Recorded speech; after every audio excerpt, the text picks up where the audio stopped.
Simba, हमने सुना था कि आप शेर बन के गए हैं बिग बॉस में और आप अब नागिन में नाग बन रहे हैं। पूरा किसने कहा तख्ता आपको? पलट हो गया। आपको किसने कहा कि मैं नाग बन रहा हूँ? ये सब रूमर्स नहीं, हैं, इन पे भरोसा मत कीजिए प्लीज। पक्का ना?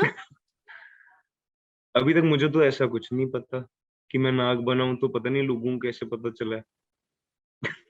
चलिए, बहुत बढ़िया, ये तो आपने क्लैरिफाई कर दिया। अभी तक नहीं पता, तो अभी तक आप नहीं हैं। But many ma'am congratulations. Basically I am playing an army officer. So hmm. अगर मेरे को मतलब ऑफ कोर्स अब नाग तो मतलब इतना इंटरेस्टेड नहीं हूँ मैं बनने में, लेकिन कोई बात नहीं। बट आर्मी ऑफिसर बनने में बहुत इंटरेस्टेड हूँ, and it's one of my dreams to be playing an army officer, and finally it's coming true, so I am happy. Hmm. So many congratulations for Naagin 6। It's a big show. Thank you, thank you, we thank you. All know that कि ये छठा season आया है, 5 season already successful हो चुके हैं और लोगों ने काफी पसंद किया है। सो कुछ खास रीजन रहा आपको ये चूज करने का?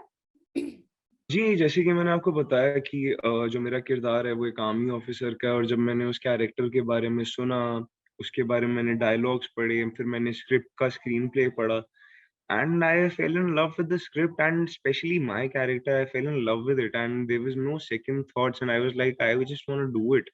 And definitely working with Ekta ma'am and Balaji is it's a great thing. So tell me more about your character, because as you told कि आर्मी ऑफिसर, so of जी। course इंटरेस्टिंग होगा। इससे तो कहानी भी ऐसा मेरे इमेजिनेशन में स्टार्ट होने लगी कि किस तरह की हम्म। कहानी होगी। काफी अलग होगी बाकी नागिन से।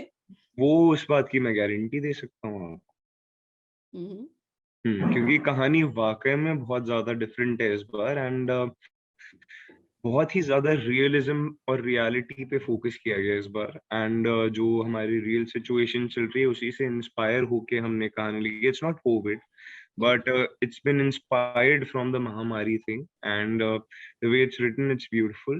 And मैं बात करूं अगर अपने कैरेक्टर के बारे में, तो मेरे कैरेक्टर का नाम है ऋषभ गुजराल, जो कि एक डिफेंस आर्मी ऑफिसर है, एंड वो भी अभी बॉर्डर पर जंग जीत कर आए हैं वापस, एंड नाउ वो देख रहे हैं कि देश में कैसे महामारी इतनी तेजी से फैल रही है, एंड वो उसकी जड़ तक पहुंचना चाहते हैं कि कौन ये फैला रहा है, क्यों फैला रहा है, एंड कॉन्स्पिरेसी क्या है। देन ही फिगर्स आउट कि बड़े बड़े लोग इस चीज में शामिल हैं, and that's how when he meets his नागिन, एंड उसके बाद वो अपनी फैमिली से बहुत प्यार करता है, लेकिन अपने देश पे जब बात आती है तो वो फैमिली को भी सेकंड ऑप्शन रखता है, इतना प्यार वो देश से करता है, एंड अपनी जान दांव पे लगा के भी वो किसी बेकसूर की जान बचाता है। उस तरीके का, वैसे बहुत एग्रेसिव रहता है, बहुत ज्यादा सीरियस रहता है, लेकिन दिल से बहुत इमोशनल है।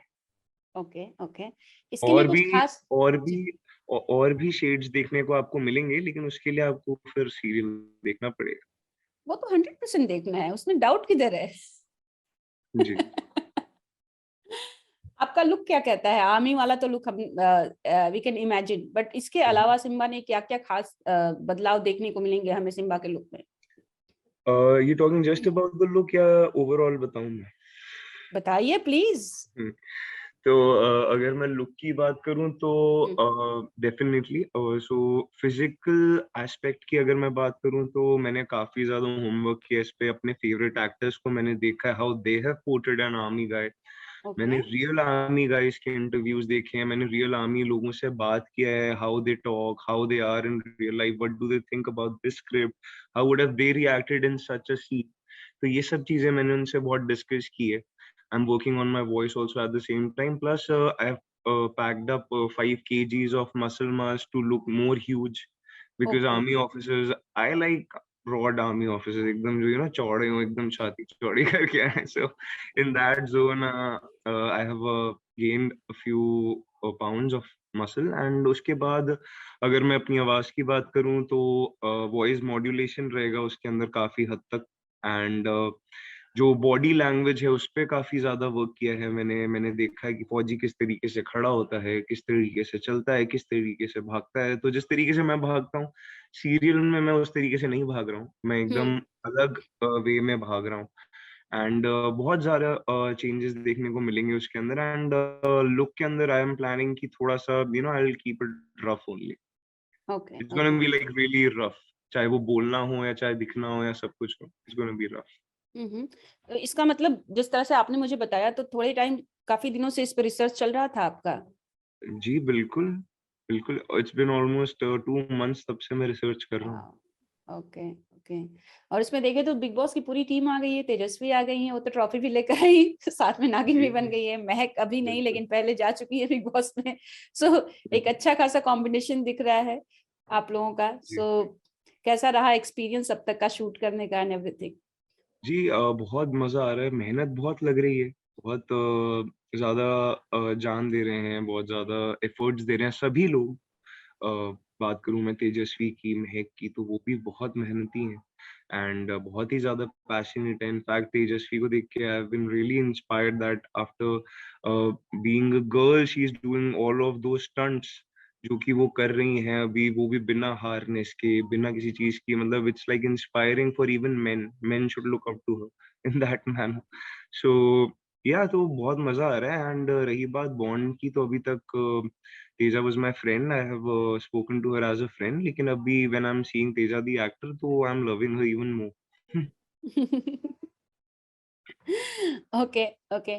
5 सीज़न्स ऑलरेडी आ चुके हैं, ये 6th सीज़न है। लोगों की काफ़ी उम्मीद है, काफ़ी अलग देखना चाहते हैं। कुछ इस बात का प्रेशर है आपके पास क्योंकि जब सीक्वल्स बनते हैं, हुँ, स्पिन ऑफ बनते हैं, तो उम्मीदें उन शोज़ के सीज़न्स के साथ-साथ लोगों की उम्मीदें भी बढ़ जाती हैं। देन वो जी, नहीं चाहते कि भले पहला हिट सीज़न बहुत हिट हुआ हो लेकिन सेम दिखाएँगे तो नहीं देखना चाहेंगे, है ना? बिल्कुल। तो इसका pressure as an actor because आप भी एक सीनियर एक्टर हैं, तो कितना प्रेशर रहता है? मैं सीनियर नहीं व्हाट आर यू है? Saying bro? Not at all यार, नहीं, नहीं, एक्टर हूँ बिल्कुल। मैं बस। हाँ, तो आई मीन कुछ प्रेशर है इस बात का?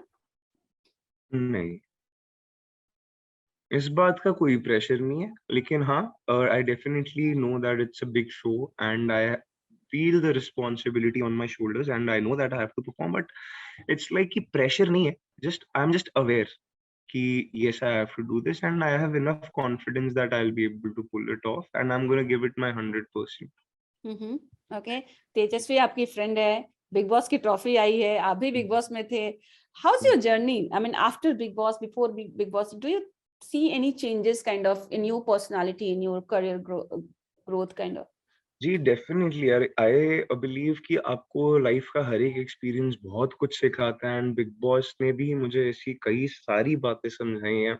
मतलब मैं बताने बैठ गया तो मतलब रात हो जाएगी। बीत जाएगी। लेकिन फिलहाल मैं आपको एक बात बताऊँ जो मैं नागिन से भी रिलेट कर पा रहा हूँ, तो मैं आपको वो बता दूँ। तो जी। I used to be very much confused हुँ, तो कि ये प्रोजेक्ट, वो प्रोजेक्ट, ये करूँ या नहीं करूँ, ऐसे करूँ या वैसे करूँ, तो I am mostly confused. So big boss करके मुझे ये चीज़ एहसास हुई है दैट जहाँ पे कन्फ्यूज़न है ना, हुँ, just drop it. It's a war between brain and heart. आपका हार्ट कुछ बोलता है, आपका ब्रेन कुछ बोलता है। सो आपको दोनों की नहीं सुननी है, आपको दोनों का एग्रीमेंट लेना बहुत ज़्यादा ज़रूरी है। जी। बिग बॉस जाने के लिए मैं बोलूँगा कि मेरा दिमाग मुझे बोल रहा था, लेकिन मेरा दिल नहीं था। हुँ, तो ऐसे ही पास्ट एक्सपीरियंसेस में भी मेरे साथ हुआ है जहाँ पे दिल कुछ बोल रहा है, मैंने कर लिया और दिमाग मना कर रहा था। दोज़ हुँ, थिंग्स पता है इससे क्या होता है? इससे ना आपके अंदर 100% पैशन नहीं निकल पाता है। अगर हुँ। कोई एक भी मना कर रहा होता है इन दोनों में से, तो वो पैशन निखर के नहीं आता है और जब पैशन नहीं है, तो वो काम करने का कोई फ़ायदा ही नहीं है, आई बिलीव सही बात, सो। सही बात, सही बात। सो जब नागिन ऑफर हुआ तो there were no second thoughts, there were no confusion. It was like straight yes, I am doing it. Okay. क्या आप पर्सनली कभी ऐसी बातों पे बिलीव कर सकते हैं कि महामारी को कोई नागिन या नाग दुनिया को बचा सकता है महामारी से? आई मीन व्हाई नॉट यार, आई बिलीव कि everything is possible and I think कि इंसान ने अभी तक जो जो चीजें डिस्कवर की है उससे कहीं ज्यादा चीजें यूनिवर्स में एक्सप्लोर करने के लिए। इनफैक्ट हमने अभी 1% भी एक्सप्लोर नहीं किया। So obviously I am sure there are supernatural things. ये जिन चीजों को हम फैंटेसी बोलते हैं, maybe those things are real. People तो इस बात पे भी डाउट करते हैं कि भगवान है या नहीं है, लोग तो इस बात पे भी शंका रखते हैं अपनी। So हाँ, I believe कि definitely यार, I think there's a lot more in the universe and वो हम तभी डिस्कवर कर पाएंगे जब हम अपनी इमेजिनेशन को और ब्रॉड कर पाएंगे। एंड नागिन is one of those few projects जिन्होंने इतना दम था कि वो ऐसे प्रोजेक्ट को इनिशिएट कर पाए एंड उसको स्टार्ट कर पाए। बिल्कुल बिल्कुल। ओके, जाते जाते अपने फैंस को क्या कहेंगे सिम्बा? बहुत पसंद किया है आपको बिग बॉस में, अदर प्रोजेक्ट्स में भी, और अब तो नागिन 6 आ रहा है, तो ऑफ कोर्स जी कुछ कहना चाहेंगे उन्हें? जी, मैं उनको सबसे पहले थैंक यू बोलना चाहूंगा for all the love and respect and all the support that they have given me and it means a lot to me. This is what drives us, every actor, every artist. यही उनके लिए pride moment होता है when people show their love towards their work, तभी अच्छा लगता है। And I just hope कि फैंस को मैं उनकी एक्सपेक्टेशंस पे खड़ा उतरूं एंड उनको सरप्राइज कर पाऊं with a different element. And बहुत मेहनत की हम सब ने नागिन पे एंड बहुत डिफरेंट स्टोरी है and we are giving it our everything, so please do watch Naagin. Well, thank you so much and all the very best. Thank thank you. You, take Bye care. bye. Take care. Bye bye.